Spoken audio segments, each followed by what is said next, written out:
Las sombras del arcángel, de Nalini Singh, del gremio de los cazadores, capítulo 13. Ashwini sabía que debería quedarse en casa, dormir, pero su cuerpo no dolía, aunque su corazón estaba en agonía después de darle a Janvier la funda que hizo para él. Esperó hasta que se fuera para el fin salir de su edificio de apartamentos otra vez. Habiendo decidido pedir prestado el auto del primo de su portero como hizo un par de veces antes, pensó que el dinero bien podría ir a una joven pareja criando una familia como a un lugar de alquiler. Gracias, dijo ella cuando el rubio fornido le entregó las llaves. Planeaba saltar al metro hacia tu lugar, pero Nick me dijo que ya estabas en camino. Necesitaba el paseo y no era más como si estuviera dormido. Bostezando el chico de 20 años se estiró, haciendo sonar sus huesos uno tras otro. De todos modos, mejor vuelvo a casa antes de que mi esposa decida divorciarse de mí por haberla dejado sola con el bebé. Una risa afable. Sus pulmones provienen de su mamá, no hay duda al respecto. Ashwini frunció el ceño cuando él se dio la vuelta para dirigirse a la estación de metro más cercana. «Ven conmigo», dijo. «Te pasaré a dejar de camino». Se rascó la cabeza. «¿Segura? Pagaste por ello limpiamente, más de lo que es justo». «No me va a sacar de mi camino», mintió. «La compañía sería agradable». «En ese caso, no diré que no». Él era buena compañía, tolerante y entonando con su esposa y el bebé. Escucharlo parlotear sobre los dos la distrajo por el tiempo que lo llevaba en su edificio de apartamentos. Una vez allí, lo vio detenerse delante del pórtico para saludar a la silueta de una mujer en una ventana del tercer piso, sus brazos meciendo a un bebé. Ashwini se sentó allí por otro minuto y ni siquiera sabía por qué estaba que vio la silueta cambiar. Madre e hijo unidos por una forma masculina fornida, y los brazos los envolvió a ambos, arrancando los ojos de una escena que nunca sería parte de su propia vida. Se fue. Era una estupidez hacer esto. Lo sabía. Una vez que estuvo fuera de Manhattan, la conducción tomaría 80 minutos o más hasta allá. Lo mismo de regreso. Y planeaba despertarse temprano para asistir a la autopista. Pero una noche sin dormir no la mataría, y sus entrañas pulsaban con el implacable tirón que sentía, solo durante los peores episodios, cuando ni la meditación ni la terapia lucharían contra los monstruos. Curiosamente, la voz de Ashwini, leyendo un fragmento de la literatura clásica, había demostrado la mejor panacea cuando las cosas empezaron a ir cuesta abajo, lo cual sucedía cada vez con más frecuencia. Llegó a su destino poco menos de 1 hora y media más tarde. Fue recibida por una enfermera familiar. Su pelo rojo peinado en un estilo sencillo. Todo el personal superior sabía que Ashwini tenía permiso para visitar en cualquier momento. La cara de Carl dejó claro que sus instintos no la defraudaron. «¿Qué tan malo es?», preguntó. «El extremo más grave de la escala». «¿Alguien no autorizó entró en la habitación?». Sacudiendo la cabeza, Carl dijo: «Lo comprobé 2 veces. Los episodios simplemente están empeorando, Ash». Era un hecho que se había admitido hace 3 meses. «¿Le has dicho a Harvey?». A diferencia de ella, él se negaba a enfrentar la verdad que hasta un ciego podía ver. «Sí, él está aquí, pero sabes que tu voz es lo único que parece ayudar». Tristes ojos azules contra la palidez de su piel pecosa, extendió sus manos con las palmas hacia afuera. «Te habría llamado, pero era tan tarde y con tu lesión». «Está bien, Carl». Dejando al enfermero en su puesto, caminó por la gruesa alfombra gris del pasillo hacia la habitación de la esquina. En las paredes a su alrededor colgaban elegantes piezas de arte, y la ventana arqueada al final alcanzando el piso permitió que la luz del sol entrara durante el día mientras mostraba el laberinto de setos que formaban parte del extenso jardín. Esa noche revelaba solo estigia oscuridad. El libro esperado por ella en la mesita del pasillo al lado de la puerta cerrada la insonorización tan buena que no podía oír nada más allá de ella. Arby se sentaba en una silla junto a la mesa, con la cabeza en sus manos, los hombros caídos, y el blanco de su camisa de negocio se extendía por toda la amplitud de ellos. Siempre parecía tan grande para ella, más grande que la vida. Sin embargo, solo era un hombre que estaba sufriendo. Se acercó para tocarlo, pero cerró la mano en un puño antes de que pudiera hacer contacto. Girándose, tomó el libro, y la mano de Arby se cerró sobre su muñeca. El cuero de la chaqueta aislándola del contacto piel a piel que podría haberla sumido en la vida de su hermano y sus secretos en contra de su voluntad. Con el pecho pesado con un millar de cosas no dichas, se movió para mirarlo. Cuando sus hombros temblaron, un sonido áspero escapó de su garganta. Se dio la vuelta por completo y sostuvo una cabeza contra el estómago mientras él lloraba. Sus propias lágrimas estaban encerradas en su interior, inundadas con el miedo, la ira y la pérdida. Pero sostuvo a Arby mientras lloraba, su fuerte y determinado hermano mayor que no podía arreglar esta cosa que lo había cambiado todo: el pasado, el presente, el futuro. Jambier. Él podía haber sido su futuro en otro mundo, en otra época, cuando las lágrimas ásperas de Arby no contuvieron pura angustia y los nudos no estuvieron formados por una terrible e inevitable verdad, porque Ashwini nunca se permitía ser la única al otro lado de la puerta cerrada, sin importar por qué.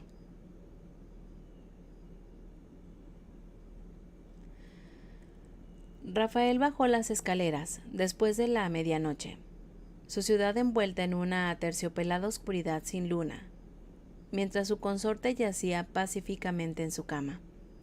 Ella estuvo durmiendo con la mano sobre su corazón hasta que se fue. Aunque Elena se fue a la cama cansada pero feliz, y él no esperaba que las pesadillas la encontraran, no le gustaba dejarla en las horas del crepúsculo. Sin embargo, Dimitri hizo contacto directo y su segundo no interrumpía a Rafael en tales momentos por trivialidades. «Una mujer ha muerto», le dijo Dimitri, «y su cuerpo tiene indicios de la mano de Li Yuan. Jambier está en camino al enclave para darte un informe». Furia helada llenó a Rafael ante el pensamiento del arcángel que buscó hacer daño a su gente en su ansia de poder. No quería ninguna mancha de ella en su territorio. Con ese pensamiento en lo alto de su mente, se dio la vuelta en la parte inferior de la escalera y se dirigió a la biblioteca.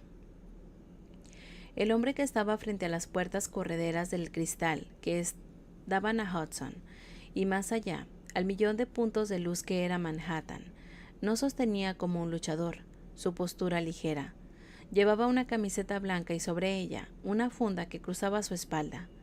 Esa funda no era la marrón desgastada que Rafael había notado anteriormente. El cuero flexible de esta era color dorado. Las cuchillas tenían un distintivo. Esas cuchillas hubieran sido letales en combate. Rafael era muy consciente de que Jambier, junto con Nasir y Ashwini, hizo mucho más detrás de las líneas enemigas de lo que era conocido incluso entre sus propias tropas. Los tres tenían una manera de hacer que todo pareciera un juego, que no debía tomarse en serio. Cierto número de sus acciones durante la batalla podría haber parecido tanto para los demás, pero él vio el cálculo estratégico detrás de ello. Distraer, molestar o frustrar al enemigo en un momento crítico podría ser tan mortal como un golpe de clivaje con una espada. Girándose al instante en que Rafael entró en la habitación, Jambier puso la mano detrás de su espalda, su postura alterando a esa de un soldado de un vasallo. «Señor». «Jambier». El otro hombre no perdió el tiempo, dándole un informe fresco y limpio del descubrimiento de la noche. «Aunque el estado final del cuerpo de la víctima alude a Li Yuan», añadió, «las cicatrices y moretones señalan un abuso a largo plazo». «¿Cómo es? Todos sabemos que Li Yuan ya no puede regenerarse. Incluso si ella lo hubiera hecho, difícilmente estaría interesada en rodar las calles, atacando a mascotas o mujeres. Pero tampoco puedo ver a Li Yuan compartiendo este poder especial. Rafael presenció a Li Yuan volar en 1000 fragmentos, y a pesar de sus intentos de convencer al mundo de que era una diosa, estaba seguro de que necesitaba su cuerpo físico. Él lesionó ese cuerpo múltiples veces durante la batalla, y la única razón por la que fue capaz de borrar tan rápidamente las heridas era porque se había alimentado de las fuerzas vitales de sus soldados. Y para eso necesitaba su boca. Incluso un arcángel no podía regenerar la boca sin previo regenerar el cerebro y todos los sistemas del cuerpo que mantenían ese cerebro vivo. Li Yuan no estaba muerta, de eso no tenía ninguna duda, pero tampoco era una diosa. Le tomaría un tiempo considerable reparar su forma física, sobre todo teniendo en cuenta que él la borró usando una combinación de pólvora y fuego de ángel. El primero era un nuevo regalo, nacido en cascada, y demostró tener un efecto debilitante en Li Yuan. Rafael no se lo mencionó a nadie más que Elena y Dimitri, pero creía que la pólvora había causado daños que le tomarían mucho tiempo rectificar a Li Yuan. Tienes razón en que ella no comparte esta habilidad, le dijo a Jambier. Está demasiado acostumbrada a controlar a su gente a través de la correa para repartir el poder, y es demasiado codiciosa. ¿Dijiste que esta víctima no era una cáscara vacía como lo presenciaste en la batalla? No, todavía tenía un sentido de la humanidad y de la carne, lo suficiente para que pudiéramos identificarla inmediatamente como mujer. Considerando que las víctimas de Li Yuan fueron tan escogidas sobre sí mismas, determinando el género fue posible a partir de una exploración visual de las fotografías de alta resolución que Jambier tomó. El equipo de las sombras tuvo 3 reportes de los que no fueron capaces de hacer la determinación en la escena. Excepto, por supuesto, para esos que presenciaron personalmente el ser consumidos. ¿Marcas de colmillos? Un vampiro podría concebiblemente drenar una víctima de toda su sangre, dando un periodo de tiempo lo simplemente largo. Sí, pero no es el sitio fatal de la herida de la garganta. No había demasiado daño para determinar qué causó esa lesión. Al igual que el perro, ella parecía mordida. Eso no excluía a los vampiros. Podría ser uno de los fabricados que se dio a la sed de la sangre, desgarrando y arrancando y mordiendo la carne durante su alimentación. ¿Puede ser contenida la situación? Rafael tenía que ser implacable. Un mortal perdió su vida y merecía justicia, pero esa justicia no podía suceder en un escenario público, no esta vez. Estoy seguro de que Ash y yo podemos tratar con esto en silencio, con la ayuda del gremio y la torre si es necesario. Se puede confiar que los 2 testigos, los oficiales que respondieron y los técnicos de la escena del crimen mantendrán su silencio. Antes de Elena, Rafael habría estado 100% seguro de eliminar los recuerdos de las personas involucradas, pero ahora que vio a los mortales a través de sus ojos, comprendió que esas personas eran sus amigos y colegas y ellos lo protegerían, porque los recuerdos eran lo que hacía a una persona. Preferiría morir como Elena que vivir como una sombra, recordó. El eco de lo que ella le dijo poco después de su primer encuentro, a la par con sus palabras apasionadas antes de la batalla, lo hicieron nada menos que implacable cuando se trataba de su ciudad, pero lo hizo considerar otras opciones antes de tomar esa decisión en particular. Tendré a Dimitri poniendo una vigilancia en todas sus comunicaciones como contingencia. La avaricia podía hundir sus ganchos en las personas más inesperadas, y esta información tenía valor para los medios de comunicación. ¿Esperas descubrir más información esta noche? No. La hora tardía significa que tendremos que explorar otras vías mañana. El ritmo lánguido en la voz de Jambier desmentía el borde duro en sus ojos. Incluso las huellas de la víctima no se pueden utilizar para buscar su identidad hasta que el patólogo rehidrate las yemas de sus dedos. Cuida de ella, Jambier, dijo Rafael. No dejaré que los mortales en mi territorio sean cazados.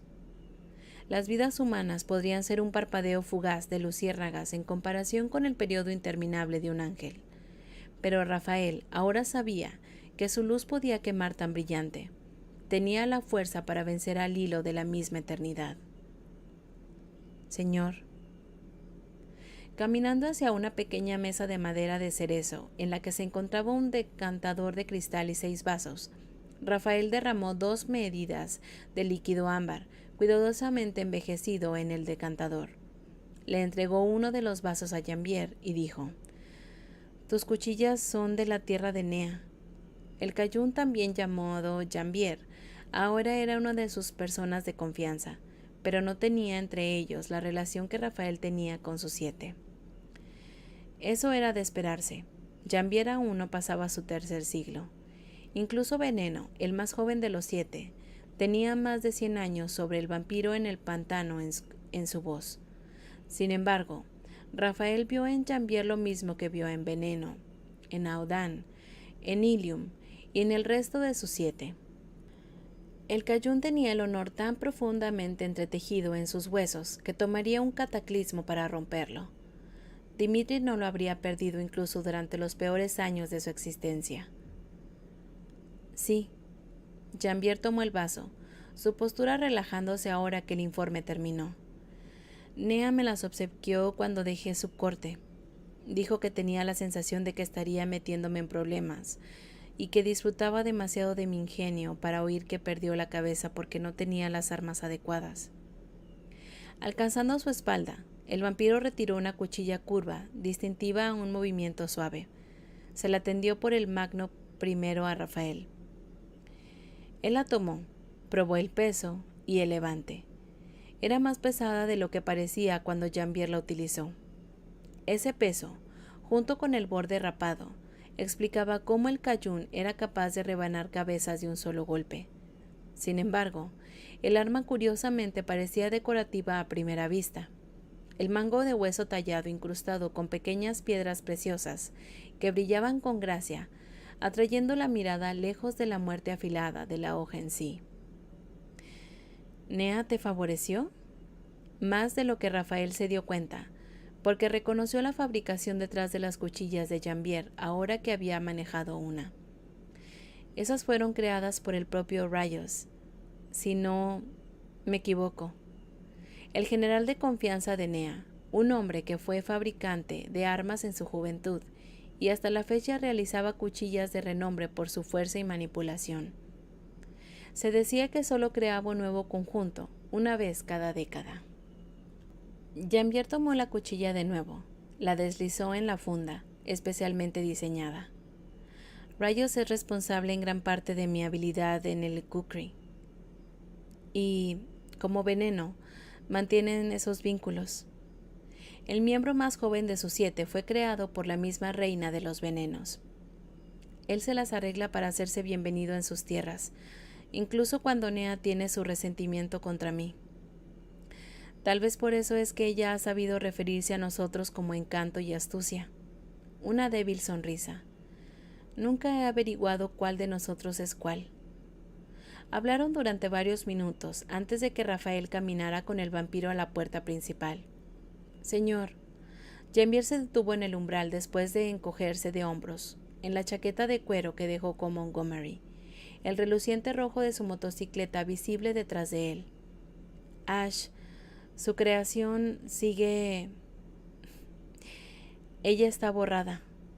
Pasaron cierto número de años, hasta que sus habilidades vinieron por primera vez a la atención de la torre.